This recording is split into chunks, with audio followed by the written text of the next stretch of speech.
refuse to lose. I'm built to win. Apply myself. I filled it in. No time for the doubt. They counted me out. I'm getting it in. Yeah. No time for no loss. Pacers were going to make the playoffs. It didn't end so well for you, brother. If you ain't thinking the same, then we playing by different rules. You can't see the vision, we living at different views. Until we complete the mission, keep getting up, never snooze. I walked a mile in my shoes, had the mind of a fool. You fell asleep at the trade deadline when we had a trade to get Kyle Lowry out of here. They told me I couldn't do it. They told me I couldn't make it. They sold it, could never break it. That's sadly mistaken. I need a piece of the pie. I want it so bad I can taste it. They told me like Toby, keep on running toes. They gonna take it. This is what we got to tell. I've been doing this. I filled it in. No time for the doubt. They counted me out. I'm getting it in. Yeah. No time for no loss. I pay for the cost. I'm winning to win. Yeah. Refuse to lose. I'm built to win. Apply myself. I filled it in. No time for the doubt. They counted me out. I'm getting it in. Yeah. No time for no loss. I'm paying the cost. I'm ready to win. Yeah. Refuse.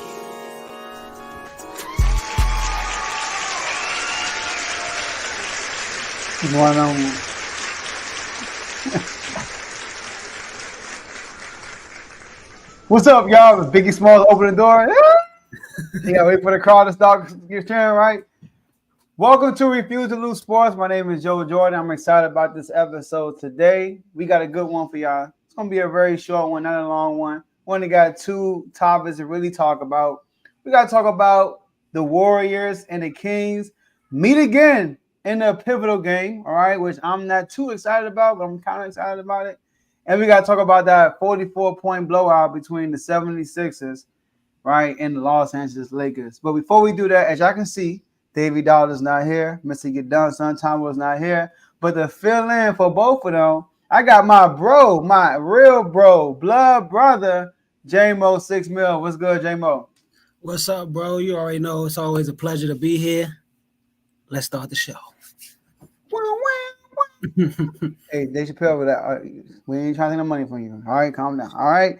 But yeah, for those who don't know, we got J-Mo here. He is the MVP. I'm trying to find you the MVP chance. If I can find it. There we go. MVP R2L. There it is. All right. All right, Iverson. So look.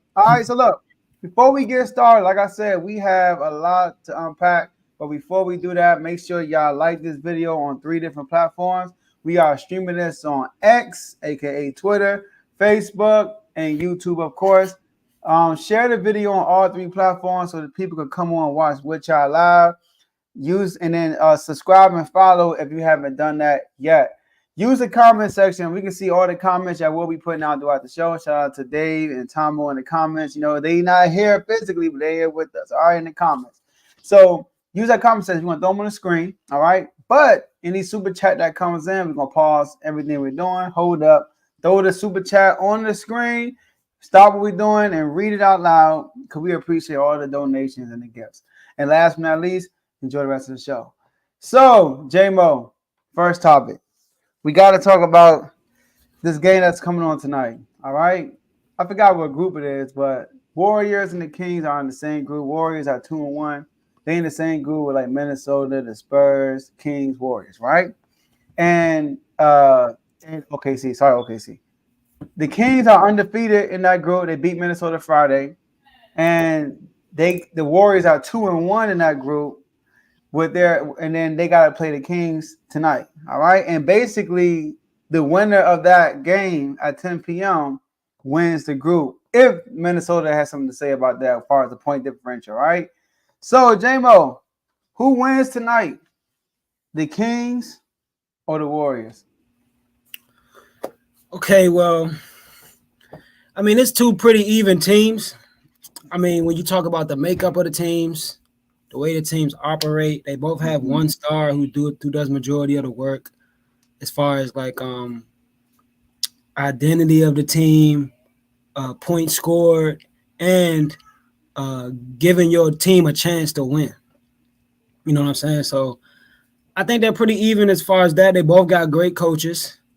They both like to play 5-man basketball. although one guy scores a lot of points. They both like to play 5-man basketball.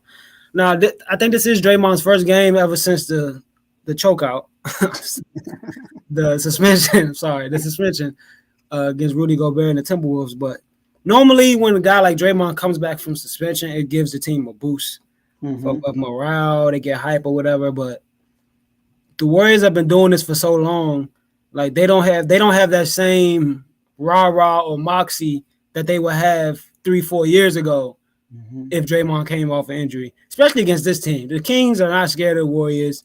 And it's funny how I said they're even teams, but the Warriors on their way down and the Kings are on their way up. So Kings rise and the Warriors fall, and they both just meet at the same spot. You get what I'm saying? Now, Joe, imagine you driving 100 miles an hour. You start slowing down. I'm driving 30 miles an hour. I start speeding up. We both meet at 70. You slowing down. I'm speeding up. That's how I look at this matchup. I think the Kings win. I think y'all undefeated in in-season tournament play. Fox is averaging well over 35 points in the in-season tournament. He's averaging 30. 39.5. 39.5. Okay, cool. He probably averaging what? He might be slightly under 30 points per game for the season, right? Is he 30? 29. So he's slightly under 30 points. And then even when you look at the stats, you look at the scores of the game and watch y'all play. Y'all a totally different team when Fox is not there. So Fox playing, which he is, and y'all at home, I say the Kings win this game. Yeah, I'm gonna pick us to win too for the reason that they beat us twice already. Number one, all right, they already beat us twice. Beat us once in Sacramento, and the Sacramento game, De'Aaron Fox ain't turned up until the fourth quarter. You know, in the in-season tournament, Fox been like a different animal. They actually are treating this as like playoff basketball. One thing Mike Brown said is the importance of the in-season tournament is they get an opportunity to play meaningful games. Like people who were with them last year and those who were with them last year. I mean, it's only one series. They build that playoff experience, you know, and going against the Warriors, this is going to be like a game 7 for real because the Warriors want to – Draymond already said that they trying to win it, him and Chris Paul. That's what they said at the beginning of the season. And J-Mo, I like what Mike Brown is doing. So when they play OKC, right, OKC was the first in-season tournament. By the way, we blew them out without Fox, and they were fully healthy. He put a picture – he got – well, not him, our assistant coach. I forgot his name. Dang. But he got a picture. He got a picture of what kind of house you can buy for $500,000. And then he had a picture in like $500,000 in OKC. Then he had a picture of how many bottles of wine you could buy with $500,000. Then when they played Minnesota, he did the same thing. What kind of house you can buy?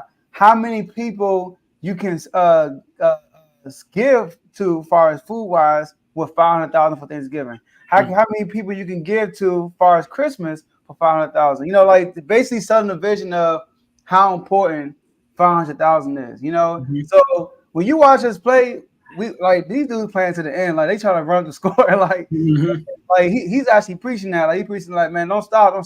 Fox got a layup on Minnesota at the end, and the crowd stopped booing them. Yeah, you know, so because the point differential matters, right? It does, yeah. It does, because God forbid, right? Just in case they don't win this game, they can still get a wild card spot, you know? So I think right now the Suns got the wild card spot. But I'm expecting to be a good game because the Warriors, we match up with each other very well. Like you said, it's the same type of offense. You know, both bigs are really good with passing the ball, like with that hub offense, dribble handoff. And then both teams got scores, Steph Curry and De'Aaron Fox. You know, the key is Keegan Murray's not going to be there because what we did last time we played the Warriors, Keegan Murray was guarding Steph, and it kind of bothered Steph a lot because, you know, he got length, he got, you know, arms and stuff. So, but Keegan Murray ain't going to be back injury. That's major. So, yeah, that's going to be major. But Klay Thompson ain't the same, all that stuff. But I don't underestimate the Warriors. They're going to play us. Well, Steph comes to play us every time we play these dudes, man. So I can't wait because it's the first time they're playing since, you know, Friday. So, you know, I haven't seen the Kings playing like 4 days now, so I'm looking forward to that. But I got the Kings winning that game too. Yeah, another thing, Joe, you said like don't underestimate the Warriors. Like that's basically a championship team. Like we know that they're not looking their best, Right, but any given game, if they click, we're not going to be surprised. You get what I'm saying? So That's a good reason. Like you can't underestimate them. Facts, man. Especially against us, man. Like, I don't know. They got something against. Fox is like his pupil. When you're the teacher, and your student try to come in, you gotta show them that you still balls. That's how Steph treats De'Aaron Fox. But even before y'all got good, bro, it was a battle with the Warriors. Y'all was always one of the fastest. Since y'all had Fox, y'all was always one of the fastest teams. I don't know if you remember when they had KD.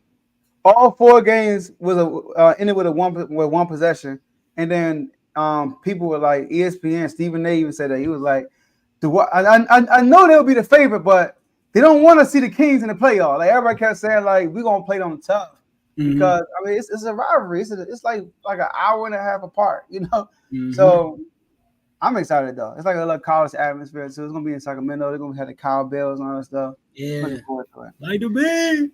There it is. All right, I do want to mention this. They put in the comments. So Mark Cuban, crazy. Mark Cuban, shout out to Dave Shefty, right? Doge. So here we go. Mark Cuban reaches a deal to sell majority of his ownership in Mavs for valuation of a range of $3.5 billion, while keeping a strong stake, which I think it was. I forgot what it was, but he keeping he still got shares of the company of the team, but he keeps full control of the final set of operations. That we talk about this backstage. That's big because Mark Cuban is a fan. He's one of the owners. That's a fan. So he gets a profit off the team with 3.5. He bought the team for right here, J-Mo. He bought it for $285 million in 2000. 24 years later, $3.5 billion. That's crazy. That's a big come up, and you still control the team. The heck out of here. That's a deal right there. Mark Cuban a GOAT, man. That's tough. Yeah, that's man. tough. Hey, look, real quick. Let me. I want to say this. Mark Cuban. He talked about. I think he was on All the Smoke. He talked about the series where they lost to the Warriors. Okay. When they was the number 1 seed and they lost to the AC. You remember Dirk Nowitzki and they lost to them. So he said that there was a call. Like the last game of the season where the Warriors was one game. They was in the ninth spot. They was one game to get in the playoffs. He said the ref blew a call and the Warriors went like won that game because of the ref blew the call. And that's how they got in the 8th spot to beat the Mavericks.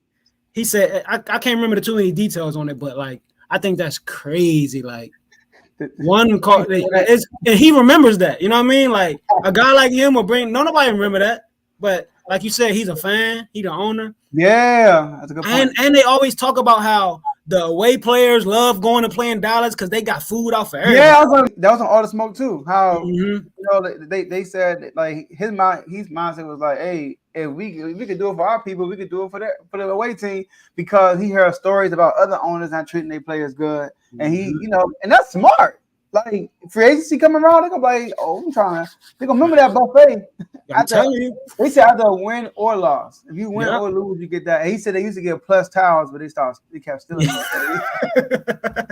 He said y'all kept stealing them. That's why I was one of them. Facts. All right, let's go to our next topic. I know our next topic is about your squad, Phila, all right? 76ers. Doing the Lakers, doing Lakers a number, man. And the number is 44, all right? They got 44 problems, and the Sixers is 1. So, look, J-Mo, I watched that game.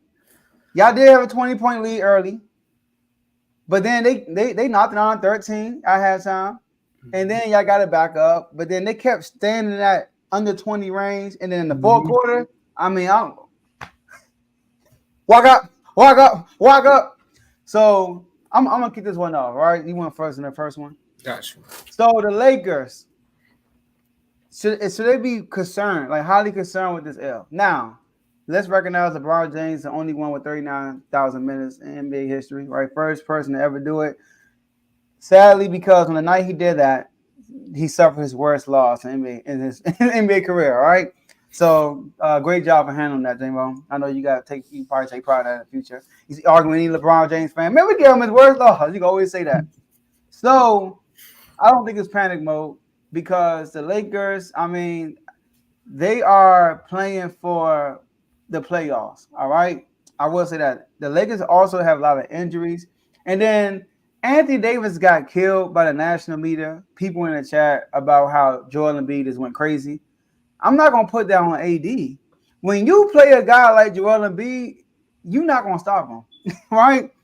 It's gonna take a team collective effort to slow down Joel Embiid. There were a lot of times when he contests Joel Embiid, or he'll help defense on somebody else and contest, and Joel Embiid will clean up. Boom, clean up. You know, a lot of times when they will set a pick on, when I set a pick, or like a lot of times, yeah, like most of his buckets wasn't on Anthony Davis. It was like a lot of times, and they was helping out, and Joel Embiid is capitalizing on it. And him getting a triple double, I mean, y'all was making every three. Pat Bev hit like 3 in the first quarter. They said he was like 2 for 20, something like that. That game. Pat Bev was hitting threes. The Morris, Marcus Morris. I think he had 4. Yeah, then he was hitting mid-range. Y'all like he was cooking. Right. Once Pat Bev came in the game, hit that one on top of the key, I was like, okay, I see what kind of name this is.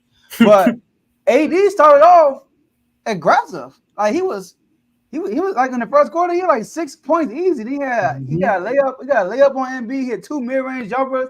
Drew a foul on Embiid, and then he missed like 4 shots in a row. He missed 2 free throws, and then I think after the half, he just slowed down after that. But I don't think it's panic mode because the Lakers started off 2-10 last year.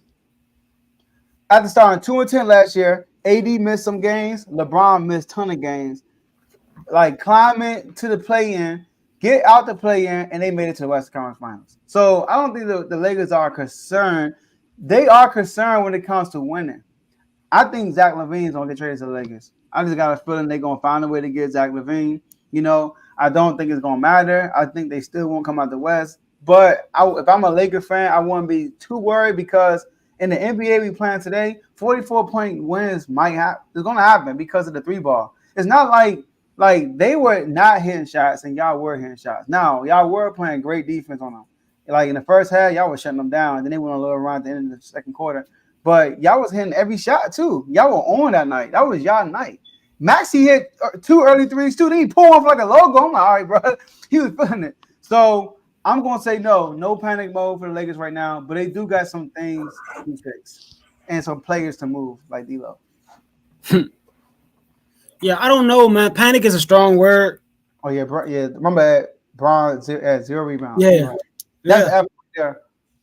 Yeah, and then people. I hear a lot of people saying LeBron was 8 for 12, 18 points. He had a solid game. I'm like, bro, he's part of the team. The whole team was bad. Nobody on the Lakers played a good game yesterday. Nobody. None of them. That's how I feel. So, I don't know. Like I said, panic is a strong concern, though. I don't think this team presently constructed has a chance at coming out the West. Just off the top of my head, the West is much deeper than it was last year. You know what I'm saying? You got Minnesota, OKC, y'all, Phoenix, Denver, Houston. Don't sleep on Houston. Don't sleep on Houston. Like it's some teams in the West. I hope I'm not forgetting nobody. New Orleans. New Orleans. Woo! And then we always talk about the Lakers. Oh, they got injuries. They got this, got that. If they get healthy, what if those other teams get healthy? Man, New Orleans. You know what I'm saying? So I think this team presently constructed, the way it's looking, LeBron James is the clear-cut best player on their team, and they're not winning the championship with a 39-year-old as their best player. I'm sorry, even LeBron James, as good as he is. I think AD is done being an elite player. He's no longer a top 10 player in the league. He cannot consistently produce. Because a guy like AD, he'll go against DeAndre Ayton, have a subpar game. He'll go against Sabonis, have a subpar game. You know, after those subpar games, when you go against a guy like Embiid, this is a chance to redeem yourself, to show people, those are just weak games. But when I play against guys like Embiid, I'm here. This is the opportunity for him to do so. Like you said, he was aggressive early, first couple shots. But then that call where he drew the foul on Embiid that you mentioned, the ref bailed him out. And it showed because ball don't lie. He missed both free throws. He missed both of them. Free chicken nuggets. Free chicken nuggets for everybody. 5 pieces for the whole stadium, whole arena. But he like, and excuse me, Anthony Davis. I remember the Lakers played the Warriors in the play-in. Yeah. A few years ago. Yeah, when LeBron they played the Warriors in the play-in. The first half, AD was trash. Draymond Green was strapping him because Anthony Davis kept trying to get his buckets one-on-one. And then soon as he got in the pick and roll, the pick and pop, Draymond, it had no answer for this guy. And that's where he's at his best. And I think that's how he has to get going. Like sometimes when he, like you said, he missed a few shots in a row trying to go by himself. All right, let's get this pick and roll going. Let's get this pick and pop going. Even if I don't score, somebody gonna double and I kick out for a 3. So like Anthony Davis has to stay aggressive, but I think he's done. I really do. I think he's done being an elite player.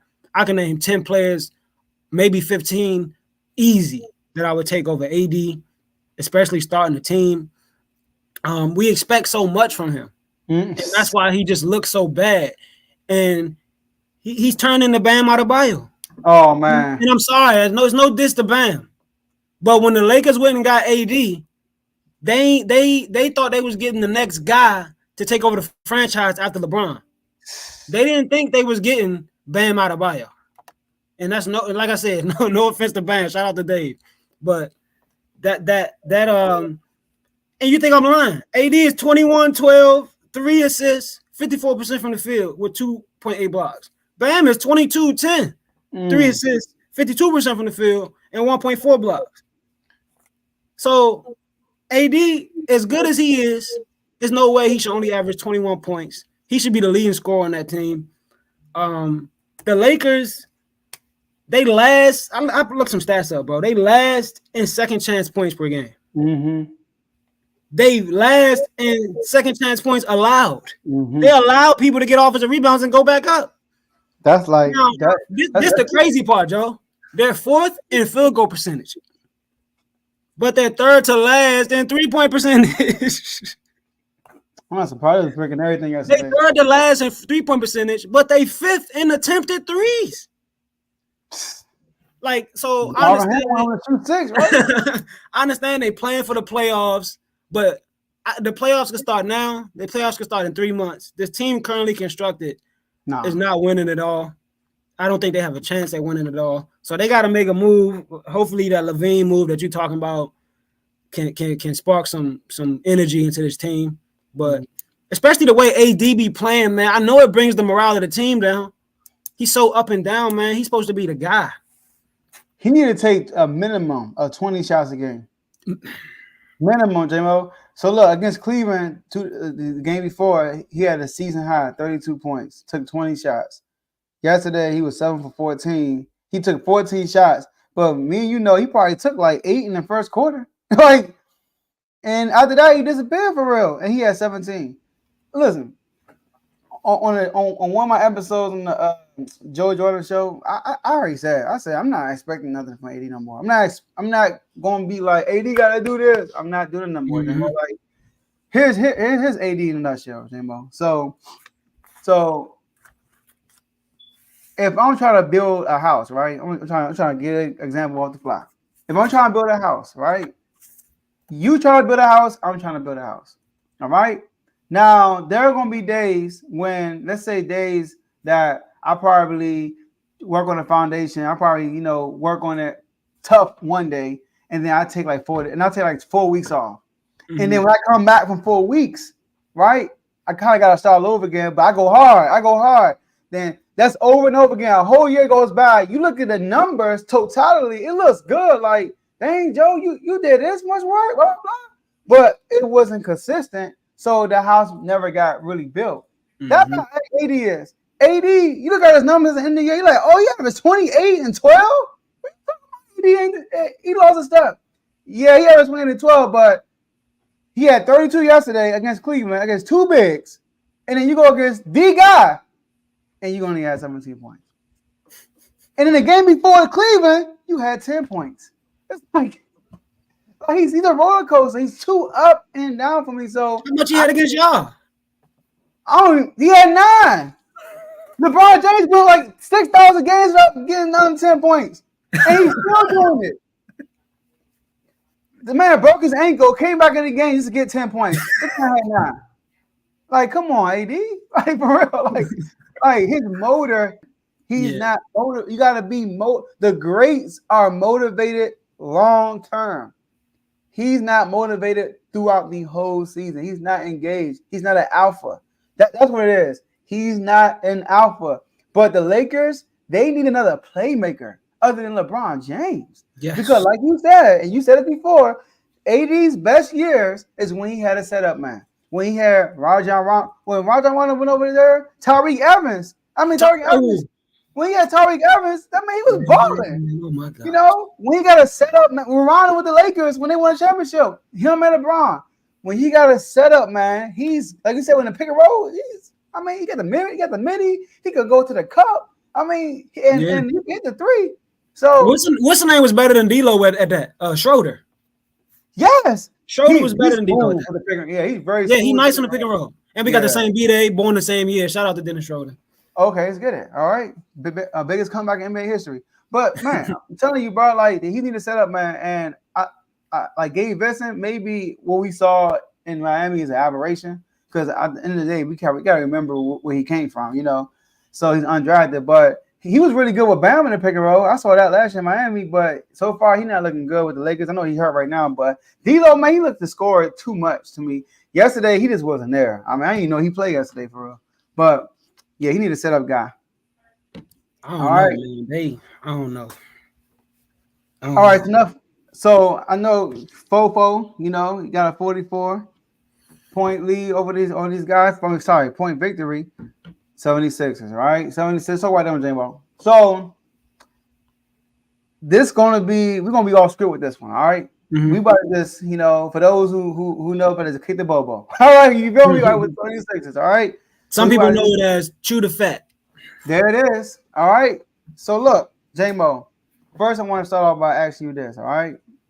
Now, a lot of people with the James Harden situation going on early in the season, people were like, "Oh, they need somebody they should trade on, get somebody else, blah, blah, blah." And you kept saying, "We don't need Harden, we got Maxey." And you've been saying that since last year. All right. So let's talk about the evolution, I should say, of Maxey getting more minutes and Tobias being the third option. You mentioned that too. Let's talk about that real quick. Okay, so I want to start by saying shout out to Maxey. Maxey, every time Maxey gets interviewed about James Harden or about how he's gotten better as a player, almost every time he shows love to James Harden. He says that James Harden is a big reason of his growth as a basketball player, the decisions he makes on the floor. So shout out to Maxey for, keeping it real and telling the whole world that, like, I know James Harden got his feud with Daryl Morey, but when he was here, me and him, he showed me a lot. So Maxey, you a good man, Maxey. But with that being said, best duo in the league, highest scoring duo in the league, and Embiid almost leading us in assists. Maxey 6.9, Embiid 6.6. I mean, Joe, you can't get the assist if your guys don't make the shot. You get what I'm saying? So if guys not making a shot, you're only gonna average 3-4 assists. So anyway, yeah, Maxey, man. I've been like you said, I've been saying this since last year. 2 years in a row, he's averaged 20 points per game in the playoffs as a third option. 2 years ago, when we lost to Miami, when Embiid got hurt and broke his face, Maxey was our leading scorer that series. And we had James Harden and Tobias Harris. You know what I'm saying? So I always thought that the reason why James Harden led teams fall on their face is because he controls so much of the offense. You get what I'm saying? He controls so much of the offense that if he does good, the offense does good. But if he does bad, I mean, I wish I could have the stats on how many games we won when he played terrible, James Harden. It's hard to overcome a guy who's running your offense that plays terrible.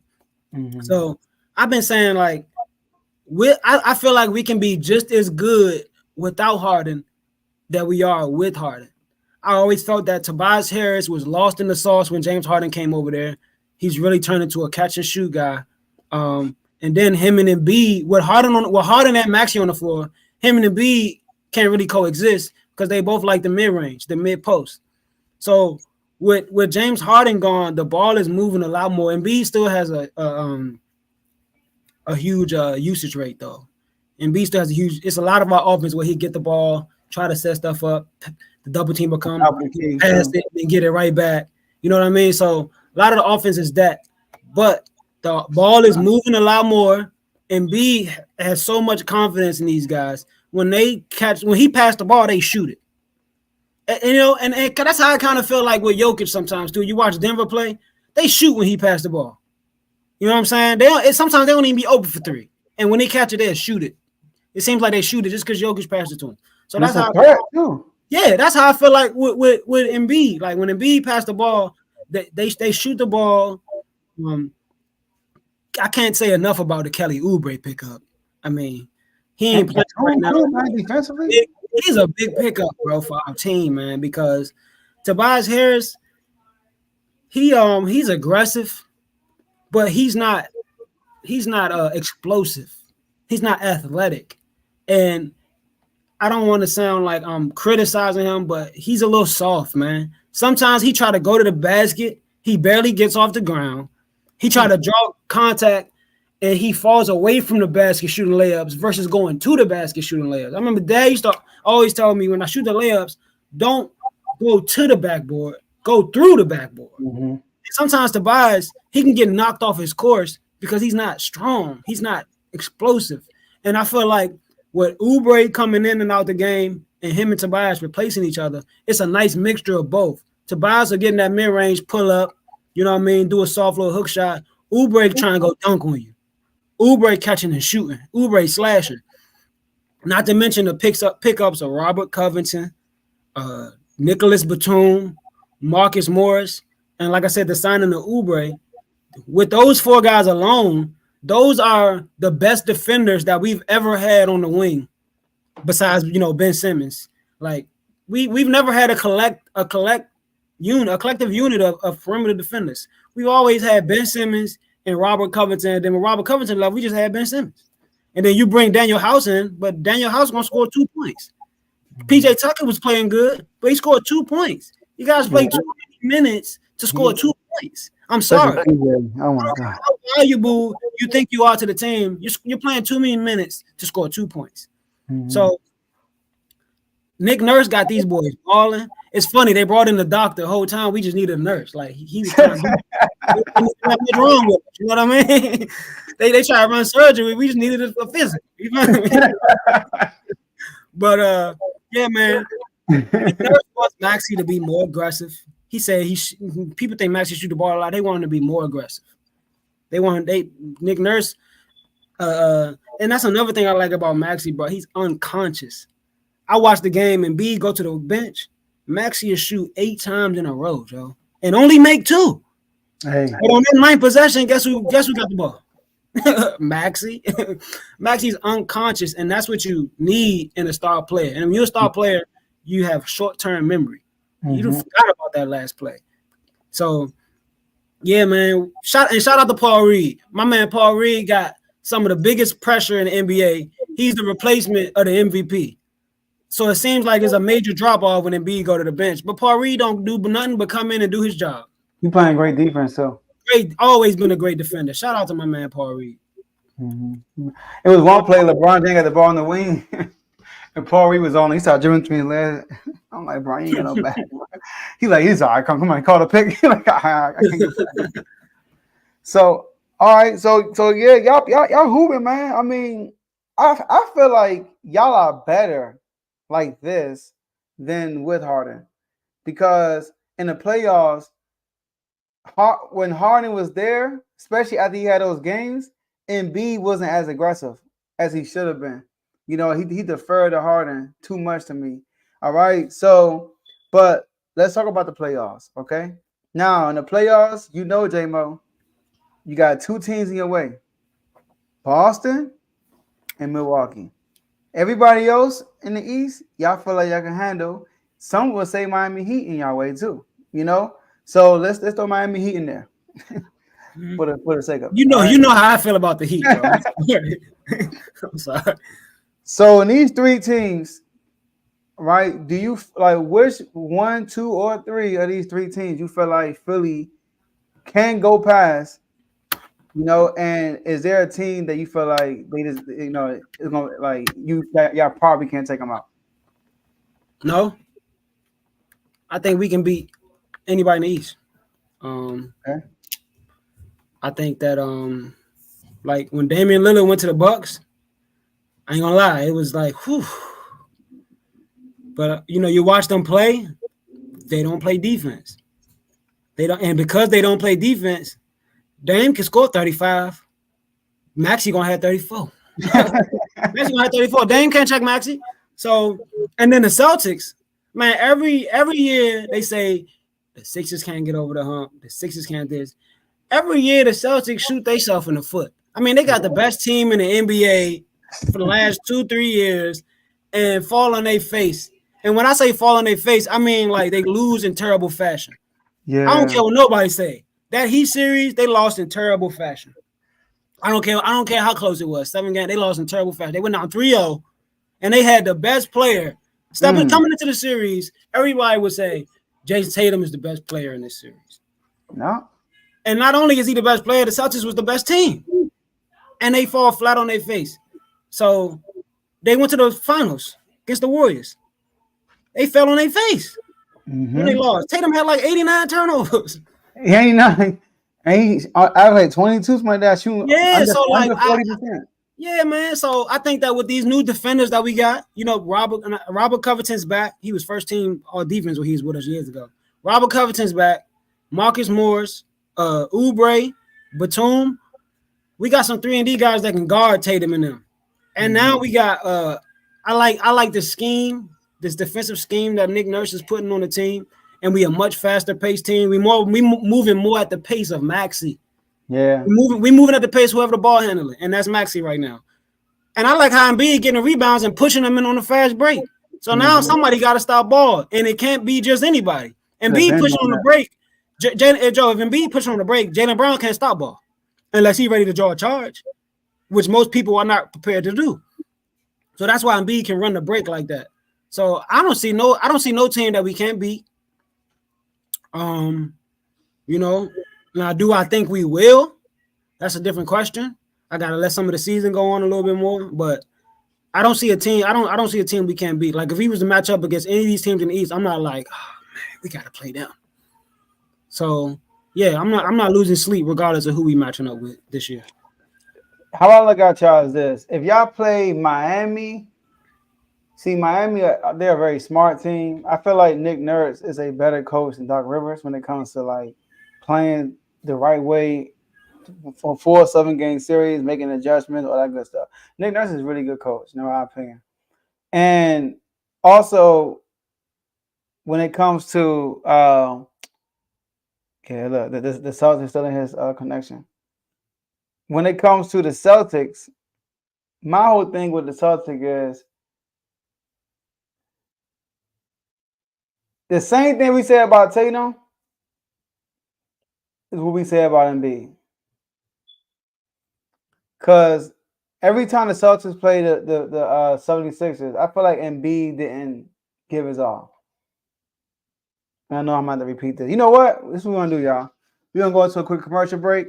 All right? I got my, go a quick commercial break. Ty, you're going to be happy. All right? We'll be right back after a minute. Yo, my name is Lambo Anlo. This is Dimitri. This is Ed Hahn. My name is Daryl Julian, and this is Refuse to Lose Sports. Refuse to Lose Sports. Refuse to Lose Sports. Mine, it can't be diffused. If you ain't thinking the same, then we playing by different rules. You can't see the vision, we live in different views. Look till we complete the mission, keep getting up, never snooze. I walked a mile in my shoes, had the mind of a fool, chasing diamonds and jewels. Trust me, I was confused. Started minding my business and used my mind as a tool. Ended up finding my purpose and found the time to get to it. They told me I couldn't do it, they told me I couldn't make it. They sold it, could never break it. That's sadly mistaken. I need a piece of the pie, I want it so bad I can taste it. They told me like told me, keep on running, toes they gon' take them. Refuse to lose, built to win, apply myself, I felt it in. No time for the doubt, they counted me out, I'm getting it in, yeah. No time for no loss, I pay for the cost, I'm winning to win, yeah. Refuse to lose, I'm built to win, apply myself, I felt it in. No time for the doubt, they counted me out, I'm getting it in, yeah. No time for no loss, I'm paying the cost, I'm in it to win, yeah. Refuse. All right. So look, J-Mo, what I was saying, all right. When it comes to y'all and the Celtics, the same thing I be saying about Tatum, I find myself saying the same thing about Embiid. Yep. Whenever y'all play this, I feel like he leaves too many plays on the floor. I feel like he does. Yep. If y'all play Milwaukee, I feel like he's going to perform because he has somebody that plays his position. Mainly, you know, somebody that's in the front court like him, and that he going to have to go out. You know, because he can guard Giannis, and Giannis ain't going to guard him. But he can guard Giannis, right? So I feel like Giannis is going to bring the best out. Like, we might see the Embiid's best series against if they play the Bucks. Mm-hmm. And then when it comes to Miami is always tricky. Like, I never know what to expect from the opponent when Miami plays them. Because Miami's going to be smart. They're going to make the right play. But the difference between y'all before, like I said, like you said, you got them wing players. You got Batum, you got Robert Covington. Shoot, you even got Morris, right? You got, you got guys, right, on the wing. Kelly Oubre, so you got guys on the wing who can not only hit the three, but play defense. So that's going to help out with the Celtics too. So I think y'all are better now than y'all were last year with James Harden, in my opinion. Because James Harden didn't really bring to the table what, like, this, all these extra pieces y'all have that fit y'all. It wasn't worth not having that in James Harden, Mm-hmm. So I'm looking forward to it. I hope y'all play the Bucks. James Harden need the ball in his hand, bro. You know how many times Maxey come across the screen, get the ball, got nothing, give it back. Run back, come through, get the ball. Like, James Harden's not doing that, man. James Harden has the ball. He sets it up. If he's not setting nothing up, he's in the corner. You get what I'm saying? We playing 5-man ball now, man. We moving the rock. And the defense is immaculate. I wish we clipped up the play with Pat Bev strap Austin Reeves. Yeah, he was talking trash on him too. Our defense is great, bro. Like, because we have one of the best rim protectors in the league. And normally the rim protection stands out a lot because you don't have good perimeter defenders. Mm-hmm. You know what I mean? Guys going right past the Lakers defenders and AD swatting everything. Guys going right past the Jazz defenders and Rudy Gobert swatting everything. That's how it is. That's how it is with the Sixers, man. We have one or two guys that play defense, but for the most part, people penetrating, going to the cup, and Embiid got a challenge. That's why Celtics, they shoot a lot of threes against us, bro, because they drive and kick all day because they know Embiid trying to chase it down. Hey, look, what you said is true. Y'all defense is balling. Like I said, Paul Reed even come in the game and play some good defense too. Yeah. And look, Pat Bev, right? This is what he said. He said to my Austin Reeves, remember last year Austin Reeves hit him with the too small. Remember that? Yeah.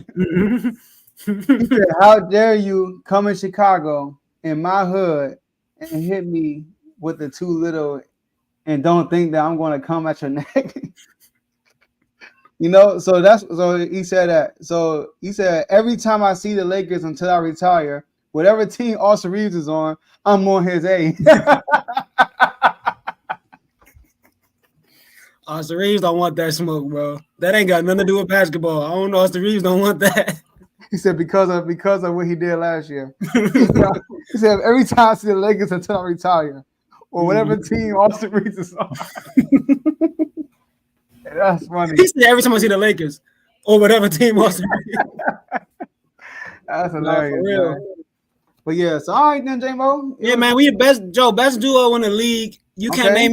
name me another duo that has a valid argument right now. I mean, Devin Booker and Kevin Durant, probably. But go ahead. Are they playing? Are they playing? How many games they play together? They ain't play a lot together. They playing any mini money mo right now.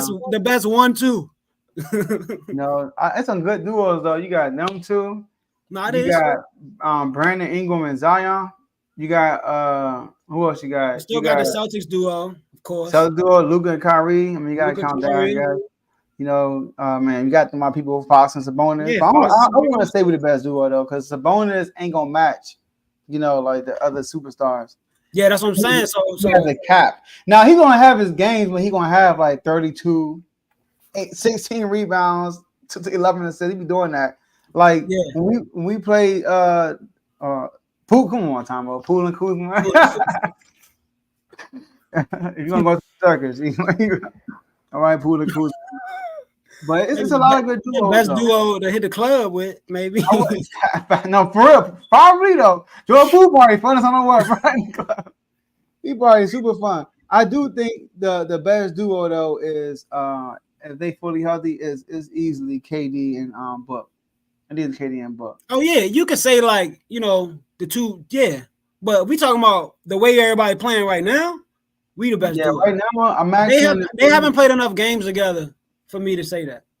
Because even in the look at the playoffs, Book he benefits so much of Kevin Durant. Just Kevin Durant's presence. It's just you leaving Book on the island, and he just be like they be double like the Clippers. They kept doubling KD. Man, Devin Booker was breaking records and percentage wise. Yeah, and then the thing about Devin Booker, bro, he don't even like create separation, or cross you over. He just get to a spot and rise up. And he's smart. He do nothing extra. Nope. Now, some people, they make a move, get past you, and they bring it back. Do a little extra. But Devin Booker, he like you say, get to a spot, or if it's an open lane, he get to that and he score. Like he don't do nothing extra. You leave him in any space. He's a smart player, man. And then I think playing with Chris Paul definitely helped him with his vision on that stuff. Of course. Helped everybody. Yes. Help SGA. Man, facts. Man, look at I mean, not just vision, but as a player. I mean, look at like I didn't know Mikal Bridges was gonna go to the Brooklyn and start going off like that. Oh yeah, Mikal. See, that's the thing. People get to the league, they get a role. He was a bucket at Villanova. Yeah, see, and that's Monty Williams right there. I mean, maybe we drafted him. Yeah, I remember that. Yeah, you remember you told me that. Yeah, but all right, let's wrap this up. This was a good show. Let's get some last words in. Listen, man, all I gotta say is this. First of all, shout out to the whole network. Appreciate everybody that got a show. All right, appreciate you for coming on, J-Mo. It's the first time that me and you did it since you first came on. It was fun. I forgot to mention that when you put in the chat, I was watching the episode with 1,000 subscribers. You said, I remember when Joe first called me. You was talking about the interview, probably. Or were you talking about the actual show? Well, no, I said I remember when you first called me on the about doing like about starting. You talking about like I was saying when you first called me about starting the show, not when you first built the show.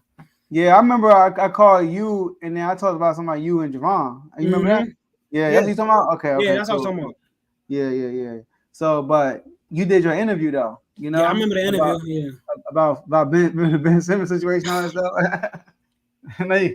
You gotta go through that twice, then. Oh my God. But this feel like that though, So appreciate you for coming on. Sacramento, man, let's go. This is what you asked for, right? Hey, the Warriors at the door. Just go. What you gonna do? You feel me? This is a good hurdle a mental hurdle for the Kings. Even though it's a regular season game, but you get a chance to put the Warriors out in advance, man. That's gonna be a mental hurdle right there. And Mike Brown will use that like, see, we've gotten better. He could use that for if we see them again in playoffs. But this team got a lot better. I mean, right now I think we 17th in defensive rating. It went down because of those 2 Pelican games. Oh my gosh! Right, we were 13 before that. but They are way better defensively, man. I'm so like happy about that. But De'Aaron Fox, like I always say, hashtag swipe with MVP season. He balling out, having an MVP type year. Of course, he don't get talked about until these national televised games. Every time we gonna play on national television, he gonna ball out. He balled out so far in every game national television. And with the in-season tournament, J-Mo, the tournament can help your MVP case. I was thinking about that. That's gonna be part of your MVP resume. This all regular season. This person averaged this many points, and they won MVP the NCAA tournament, and they won. Man, this could help your MVP case. Yeah. So Fox, handle your business. All right. And Commanders, man, got Dolphins this week. Got a Dolphins this week. All right. You know, J-Mo, I know, man, you my bro. I know you looking at me like no hard feelings, but hey. Ron Rivera is the defensive coordinator. We're going to see what happens. I'm not expecting nothing. I ain't expecting nothing defensively. Offensively, I need Eric Bieniemy and saying how to cook something up, though. I need y'all to play well. All right? But that's what I got. Like, yeah, he leading the league in passing yards. There it is. Hey, listen, I don't know how well y'all going to play. Even though we ain't get a bye week yet. Man, look. Like I said, man, it's always a pleasure, Joe. Coming on here, man, talking some good sports. Sixers, man, we looking good, man. We looking good. And I'm not surprised. Everything that I expected, yeah, everything I envisioned, man. I knew that we could be this team without James Harden. I knew that Maxey could average over 25. I knew he could shoot from the logo. I knew he could shoot 40% off the dribble or catch and shoot. I knew he could shoot 90 from the free throw line. You know what I mean? I knew he could run the offense and get 5-6 assists in a row without scoring. He can impact the game. You know what I mean? He don't have to score 30. Maxey is a good player, man. He's a good player. And I remember his rookie year, Joe, everybody had COVID. Embiid was out. Whoever else, I think Ben Simmons was still there. Whoever there, everybody was out. You know, I remember everybody was just missing players with COVID. We played Denver. Maxey had 39. I said, Maxey had 39? Let me start paying more attention to him. Man, he could shoot the floaters. He could shoot the step back mid-range. He can pull up on a dime. When the end of the 3 seconds left on the shot clock, give it to Maxey. He getting the shot off. So I'm not saying he the next best thing, but I told y'all, Maxey is here. To the max. I'm gonna call him Max. I ain't gonna call him Maxey no more. I'm gonna call him Max. Hey, real quick, do you remember that post? We talked about this too. The post when they put out and they said it was start, bench, and cut. Mm-hmm. Tyler Hero. First was Maxey, Tyler Hero, and who's the third person? It was Jordan Poole, and it was four. It was four. Oh, it was okay. four. It said rank these guys in order. It was Jordan Poole, Tyler Hero, Tyrese Maxey, Desmond Bain. Oh, Desmond Bain was in it too. Desmond Bain. Yep. And then everybody kept putting Maxey last. Yep. Nah, Maxey last. Yeah, okay. Yeah. I wonder how they feeling now, man. So yeah, shout out to my Sixers, man. Let's keep the party going. And Dolphins. Look, Tua, you gotta pick it up, man. You messing up the MVP sweep. First me and B, it's your turn, Tua. You messing it up, man. You start throwing picks. Every game you throw a pick, well, I'm like, oh my God, I'm gonna start calling you Tua Prescott. Oh, come on. Hey, my bad, John. I'm about to go crazy. I know, right? My bad, John. But no, man, Tua got to pick it up. The defense is getting better every week. Jalen Ramsey came back and made his presence well known. My man Van Ginkel gonna step in and get some pass rushes in because Jalen Phillips just got hurt for the season. Y'all just signed JP Pierre Paulson. What is his name? Pierre Paul. Jason Pierre Paul. Jason Pierre Paul. Yeah. He used to play for the Giants. And he played for the Buccaneers. He's still in the league. Yeah, he played with the Bucs and they won the Super Bowl. Oh man. Yeah, so yeah, man. The Dolphins, let's Tua, you gotta finish strong, man. Tua, it's on you. Tua is on you. And Tyreek Hill. Let me get Tyreek Hill some criticism too, man. You dropping too many crucial passes. See, this is why people keep saying you're not the best receiver, but you're the most dangerous. You know what I mean? At your best, you can go, but you dropping too many passes, bro. You had even the Jets game, the first touchdown. We went for it on 4th and goal. You had Sauce Gardner beat, and you dropped the ball. And not Sauce Gardner doing his seatbelt celebration like he done did something. That's what gets on my nerves, Tyreek. You leave these dudes in the dust, you drop the ball, and now they talking trash like they did something. You know, I don't need you to do your thing. I need you to blow these Bammers out. I mean, I need you to get 250 receiving yards. I need you to keep your foot on their neck. I don't want to see 98 yards. I don't want to see 103. Because if you catch the ball, you can average 140. 150. So Tyreek Hill, I'm on your line, man. You started off the season strong. Pick it back up because I need you to break that record, not for the team, but for you. I need you to break that record for you, Slim. So Miami, let's keep it going, and we still trust in the process. How many passing yards Tua got? Like 31 something. Man, he slowed down tremendously. Yeah, because he against the Chiefs, what he had? 170? 191. That's what I'm saying, man.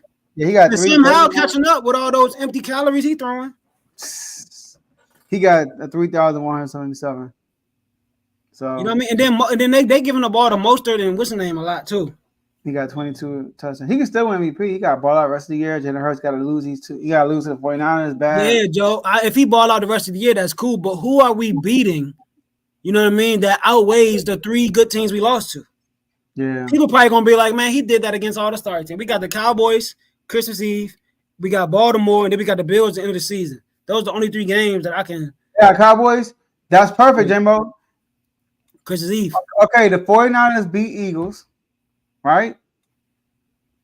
The Cowboys beat the Eagles. So now Dak gonna get pushed up to the front. Y'all gonna see that. Y'all knocked them off. And Tua take the jump and start running at the end of the season. But he got balled out, though. He got to start cooking. And this is a week to do it, to be honest with you. Waddle getting back, too. 2 games in a row. Waddle getting back. This is the week for y'all to run the score because the Commanders' defense, oof. It's in Washington, it's in Maryland? It's in, I think it's in Maryland. Yeah, make sure I stay in the house. Traffic don't really matter. Like, it don't matter where it's at. All I know is Ron Rivera calling defense, so that might be better. So the schemes might be a little different for y'all. You know, whatever's on film might be a little different. So, but y'all might make dang nice. So yeah, I don't know. I can't wait to watch it though. We'll see. You know, but all right, y'all. That's all we have for y'all today, and we'll see y'all on Thursday in the next episode.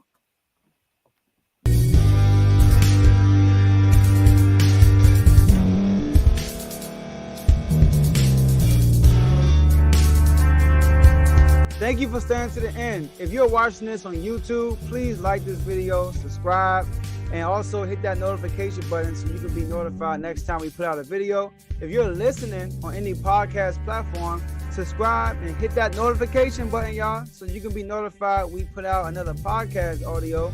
And last but not least, hit that share button. No matter what you're listening to or watching it, hit that share button and send it to somebody that you know that would love to watch this episode you just listened to.